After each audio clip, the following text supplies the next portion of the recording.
గౌరవనీయులైన ముఖ్యమంత్రి వర్యులు రేవంత్ రెడ్డి గారికి నమస్కారాలు సార్. నిన్న అసెంబ్లీలో బాగా చెప్పారు సార్. మీరు ఏమనంటే జీతాలు కూడా నేను అడుక్కొని చేబోదులు తీసుకొని ఇస్తున్నానని. అంత దుస్థితి ఎందుకు పట్టింది? కేసీఆర్ గారు తప్పు చేశారు కాదనట్ల. మరి ఆనాడు అసెంబ్లీ కట్టేటప్పుడు మీరు ఎందుకు అడ్డపడలేకపోయారు? కోర్టు కేసులు ఎందుకు వేయలేకపోయారు? దాన్ని ఎందుకు ఆపలేకపోయారు? ఆపలేదు. సరే, అయిపోయింది.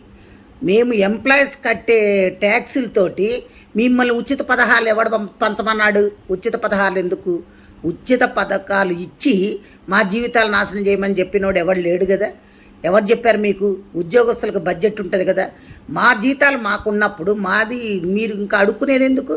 వేరే దానికి ఎందుకు ఉపయోగిస్తున్నారు? ఫ్రీ బస్సు ఎవరు పెట్టమన్నారు? ఎవడైనా ఈ రోజుల్లో మరీ కూటికి లేని పేదలు నిరుపేదలు ఉంటే ఆధార్ కార్డు చూపెడితే వాళ్ళకి ఇవ్వాలి. అంతేగాని ఒక కూలోడు బయటకు వస్తే 800 రూపాయలు, 1000 రూపాయలు మగవాళ్ళకి, ఆడవాళ్ళకి 800. అలా సంపాదిస్తున్నప్పుడు అది తీసుకెళ్ళి ఎక్కడ పోస్తున్నారు? బ్రాందీ షాపుల్లో పోస్తున్నారు. అదే నువ్వు ఈ ఉచితాలు పెట్టకుండా ఉద్యోగాలు వచ్చే పొజిషన్లో చేసుండి ఇండస్ట్రీస్ తీసుకొచ్చుంటే కంపెనీల్లో ఉద్యోగాలు వచ్చేవి చేసేవాళ్ళు. అసలు ఇవన్నీ ఎందుకండి? 150 మంది మీరు ఎమ్మెల్యేలు ఎమ్మెల్సీలు అందరూ ఉన్నారు కదా, మీ జీతాలు బంద్ చేసేయండి. మీకు జీతాలు ఎందుకు? 10 కార్లు ఎందుకు? మీ సొంత పైసలు పెట్టుకొని వాడుకోండి. కోట్లు పెట్టందే మీరు ఎమ్మెల్యేలు కావట్లా. అలాంటప్పుడు మీకు అన్ని వసతులు కావాలి, 1వ తారీఖు జీతాలు కావాలి, మీరు ఫండ్స్ కావాలి, మెడికల్ బిల్స్ కావాలి, అన్నీ కావాలి.